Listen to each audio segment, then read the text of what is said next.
Hello student, welcome to success point academy. আমি দেবাশিস। আজকে আমরা নবম শ্রেণীর ম্যাথের প্রথম অধ্যায় সংখ্যা পদ্ধতিকে পড়ব।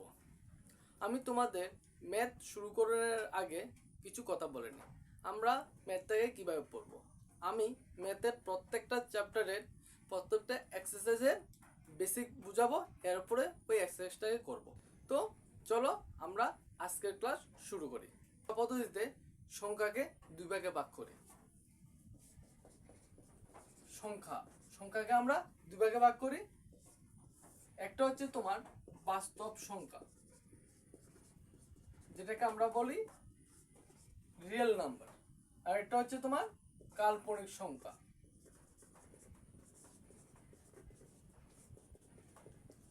যেটাকে আমরা ইংরেজিতে বলি ইমাজিনারি নাম্বার। আমরা এখন বাস্তব সংখ্যা কাকে বলবো? বাস্তব সংখ্যা হচ্ছে তোমার মূলদ এবং অমূলদ দুটোটা সংখ্যা মিলে বাস্তব সংখ্যা তৈরি করে। এবং কাল্পনিক সংখ্যা কোনগুলো? কাল্পনিক সংখ্যা হচ্ছে ওই সংখ্যাগুলো যেগুলোকে আমরা বর্গ করলে বা স্কোয়ার করলে নেগেটিভ ভ্যালু আসবে সবসময়। আমি তোমাদের উদাহরণের মাধ্যমে বোঝাচ্ছি। যেমন বাস্তব সংখ্যার যে উদাহরণ, এটা হচ্ছে তোমার, যেমন আমি দিলাম 1, 2, 3, 4, এছাড়া 4/2 এবং 5/3, এগুলো হচ্ছে তোমার বাস্তব সংখ্যা উদাহরণ। এছাড়া কাল্পনিক সংখ্যা উদাহরণ কি হতে পারে? যেমন আই। আমরা এই যে আইটা আছে, আই এর ভ্যালুটাকে আমরা জানি হচ্ছে √1, এবং তোমার যখন আমরা এটাকে স্কোয়ার করব তখন এটার যে ভ্যালু আসবে এটা আসবে -1। তো আমি বাস্তব সংখ্যার যে সংজ্ঞা দিয়েছিলাম, এই সংজ্ঞাতে আমি বলেছি যে তোমার বাস্তব সংখ্যা মূলদ ও অমূলদ দুটি সংখ্যার সমন্বয়ে তৈরি হয়। তো আমরা বাস্তব সংখ্যাকে তোমার দুই ভাগে ভাগ করব। একটা হচ্ছে তোমার মূলদ সংখ্যা, আর একটা হচ্ছে তোমার অমূলদ সংখ্যা।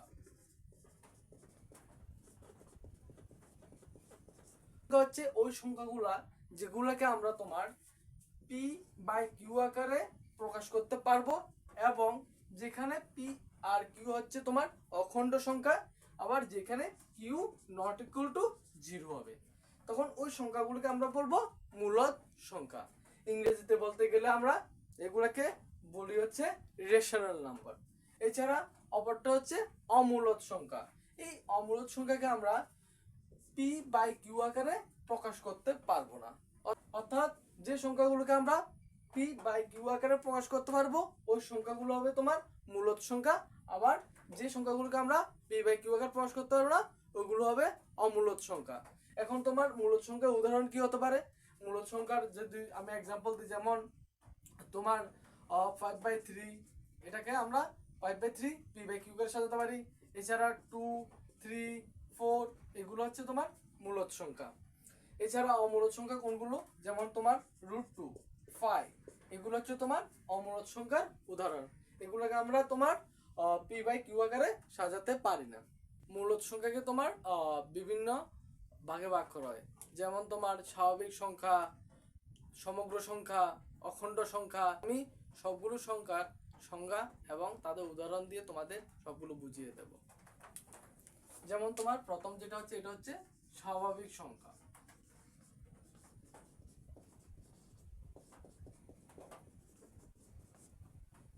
স্বাভাবিক সংখ্যা আমরা কাদের বলবো?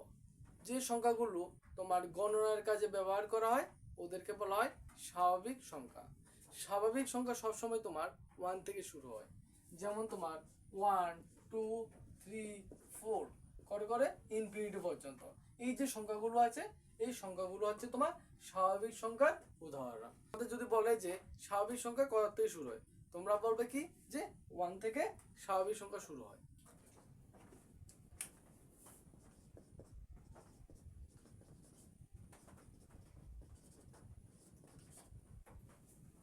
এখন আমরা তোমার বলবো সমগ্র সংখ্যা। আমরা সমগ্র সংখ্যা কাকে বলবো? তোমার শূন্য এবং স্বাভাবিক সংখ্যা দুটোটা মিলে তোমার সমগ্র সংখ্যা তৈরি করে। আমাদের যে স্বাভাবিক সংখ্যাটা আছে, স্বাভাবিক সংখ্যা তোমার 1 থেকে শুরু হয়। সমগ্র সংখ্যার ক্ষেত্রে কি হবে? এটা 1 থেকে শুরু হয়ে 0 থেকে শুরু হবে। যেমন তোমার 0, 1, 2, 3 করে করে ইনফিনিটি পর্যন্ত। এগুলো হচ্ছে তোমার সমগ্র সংখ্যার উদাহরণ। এখানে আমি তোমাদের আরো একটা জিনিস বুঝাই দেখো, আমরা যদি জিরোটাকে বাদ দিই, বাকি যদি নাম্বারগুলোকে ধরি, এই যে নাম্বারগুলো আছে এগুলো আমাদের কি স্বাভাবিক সংখ্যার উদাহরণ। তাহলে আমি ওদের বলতে পারি এগুলো হচ্ছে তোমার স্বাভাবিক সংখ্যা। ওকে, তাহলে এখানে বলা যায় যে আমার সমগ্র সংখ্যা কি দিয়ে তৈরি হয়, শূন্য এবং স্বাভাবিক সংখ্যাগুলো মিলে সমগ্র সংখ্যাটা তৈরি হবে। তো এখান থেকে আমি একটা জিনিস তোমাদের বলতে পারি যে আমার সমস্ত স্বাভাবিক সংখ্যা তোমার সমগ্র সংখ্যা, এবং সমস্ত সমগ্র সংখ্যা স্বাভাবিক সংখ্যা নয়। কারণ সমগ্র সংখ্যার মধ্যে স্বাভাবিক সংখ্যাটা বর্তমান, কিন্তু স্বাভাবিক সংখ্যার মধ্যে সমগ্র সংখ্যা বর্তমান নয়।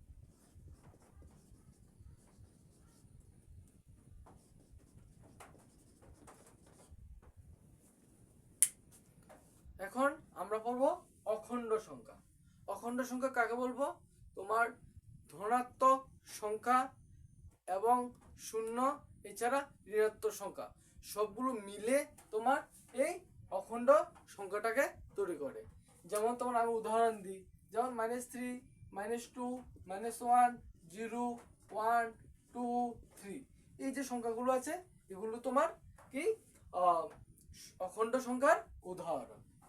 ওকে, এখানে দেখো যে ঋণাত্মক নাম্বার 0 অথবা 0 এবং ধনাত্মক তিনটা মিলে এই অখণ্ড সংখ্যাটাকে তৈরি করে। আমি তোমাদের আরো কিছু জিনিস বুঝাই। যেমন তোমার যেমন 0 এটা তোমার স্বাভাবিক সংখ্যা হবে না। এছাড়া তোমার যেমন -3 কোনো ঋণাত্মক সংখ্যা তোমার স্বাভাবিক সংখ্যার মধ্যে আসবে না। এছাড়া তোমার যেমন 2.4 অর্থাৎ ডেসিমেল নাম্বারও তোমার স্বাভাবিক সংখ্যার ক্ষেত্রে আসবে না।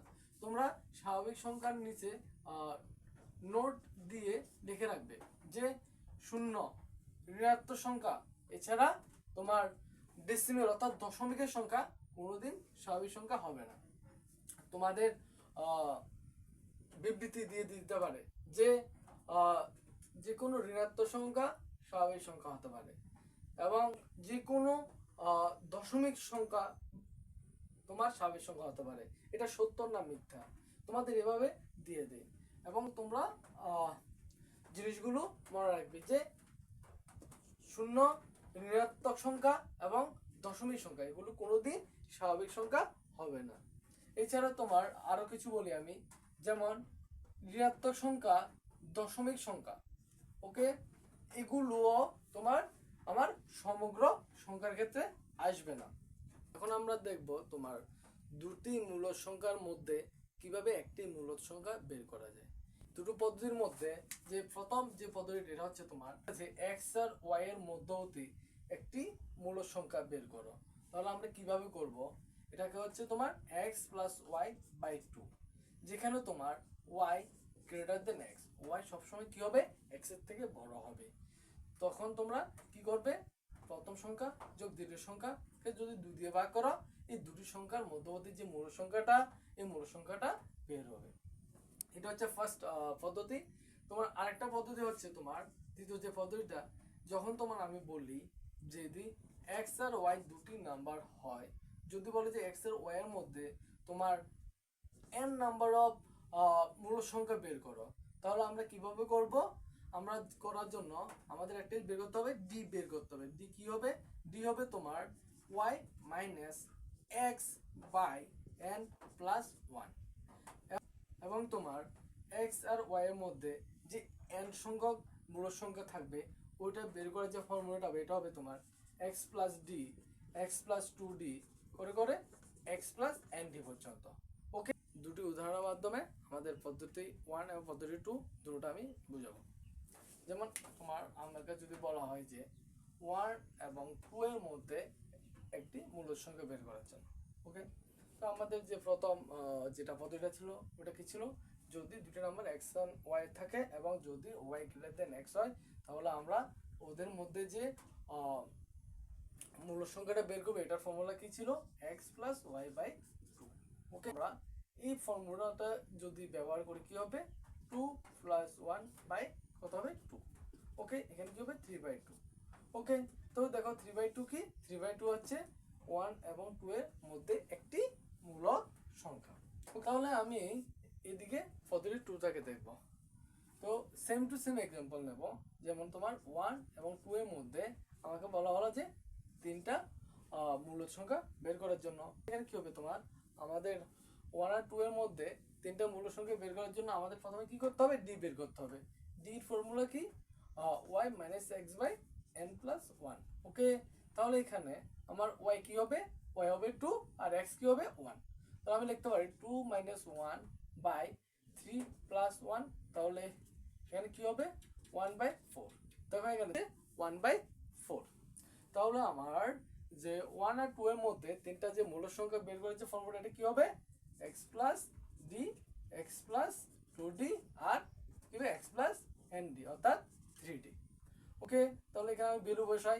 x কত, x এর ভ্যালু হচ্ছে 1 প্লাস d কত 1/4, 1 প্লাস 1/4। এখানে কি হবে 1 প্লাস 2/4 আর এখানে কি হবে 1 প্লাস 3/4। তাহলে কি হবে, এটা যদি আমি এলসিএম করি, 4 যদি এলসিএম নিই কত হয়, 4 1 4 1 অর্থাৎ 5/4। এখানে কি হবে 4 1 4 প্লাস 2 অর্থাৎ 6/4। তাহলে এখানে কি হবে 4 যদি তোমার এলসিএম নিই কি হবে 4 1 4 প্লাস 3 অর্থাৎ 7/4। তাহলে দেখো এখানে 1 এবং 2 এর মধ্যে তিনটি যে মূল সংখ্যাটি কি 5/4, 6/4 এবং 7/4। ওকে, তো স্টুডেন্ট আজকের ক্লাস এতটুকু পর্যন্ত। আজকে আমরা তোমার যে সংখ্যা পদ্ধতি আছে ওটার বেসিক শুরু করেছি।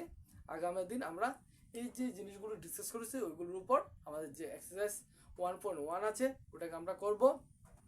এবং তোমরা সবাই যে জিনিসগুলো আমি পড়িয়েছি এই জিনিসগুলোকে দেখবে এবং এই দুটো যে পদ্ধতি দেখিয়ে দিলাম এই দুটো পদ্ধতির তোমরা উদাহরণ করো। এছাড়া স্টুডেন্ট তোমরা আমার ইউটিউব চ্যানেলটাকে সাবস্ক্রাইব করে দেবে।